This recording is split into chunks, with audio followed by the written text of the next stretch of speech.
daily walk. And so when I'm coming over to this review, I'm like, man, I'm not feeling good. And my ankle is just in excruciating pain. And got over here, like, if I could just get to the stage and sit down, I'll be solid, because I know we were signing some autographs and stuff. I'm like, man, I gotta sit down, so I'm just like looking around, and I got in there, like, one day was here, and you were right next to me, like, one day I just almost passed out.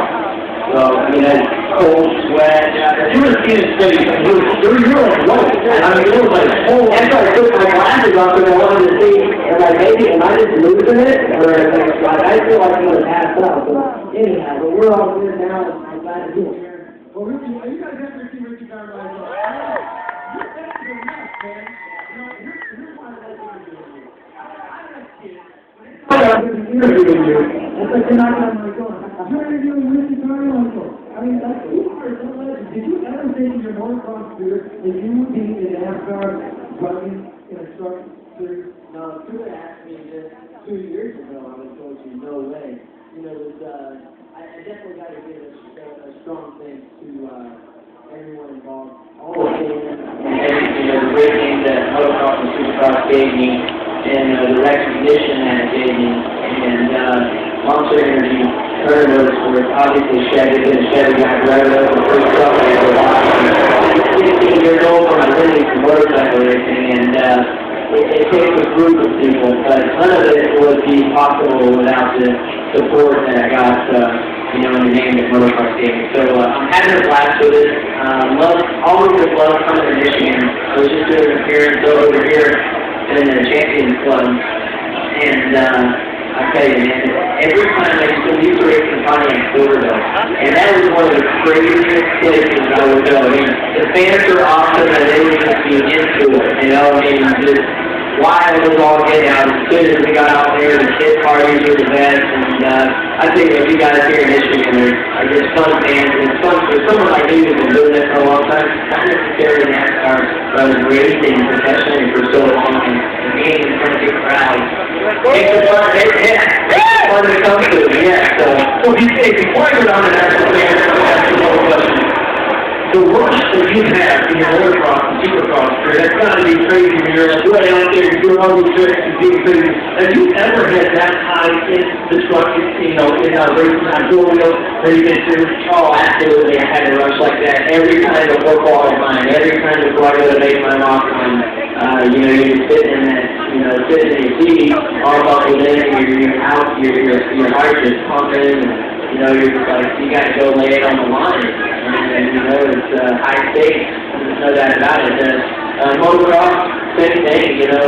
I think the biggest thing about motocross as far as the adrenaline was, the adrenaline was just from, you know, most of the time it was when you were in a big battle, or you were going to have to do a jump that knew if you didn't jump, make the jump, that there was a chance you could seriously get hurt. And you know, there's so many thoughts going through your mind about, okay, how do I have to do it? What position does my body have to be in? And if I don't make it, you know, you could be seriously injured. So I don't miss those days, by the way. But yeah, same kind of rush. I think that's why we do it.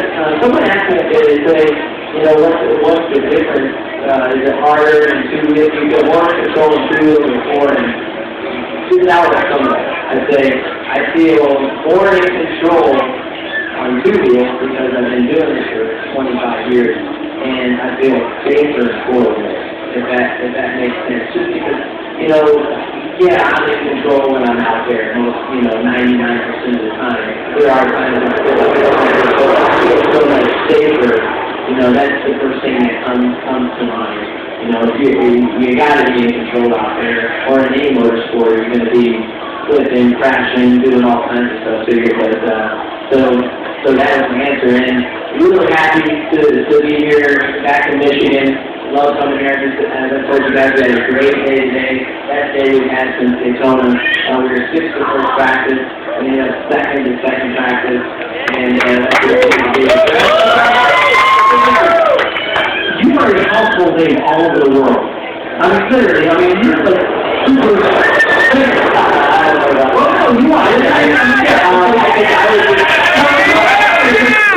I got great fans, and I was able to ride a motorcycle. Trust me, it's not successful. No, but here's my are that man. And you are so humble. You are just a real guy. And you ever just wake up and say, I'm pretty thermal.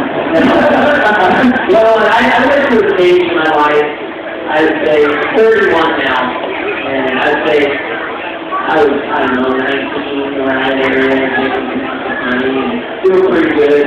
And, I needed a couple of ego reducers, no doubt about it. But now, I have 2 kids of my own. I've been married for, almost 9 years now, and I realized what's important to me, and I realized how I got to where I am. The older I've gotten, the more I appreciate why I'm, these opportunities that I have and why I'm here. So I think that's just a byproduct of how long I've been my age and the experiences I have. Of course, I've been down that road of being a young kid, getting paid good money, being a punk, and letting money get to my head and thinking I was high-minded when that really is no way to go. And I wasn't getting good results, too. It started to really affect my results, and it didn't take long. I had to turn around and remember where I was from, and, we all put our hands on the same thing. So, that's why we're trying to do this. Hey, we're all the same. I was just able to, like I said, able to drive these great trucks and be pretty decent at it. We have a lot of any better than anybody. Oh, listen, okay, so you're running up and you on the road, racing all the time on motocross.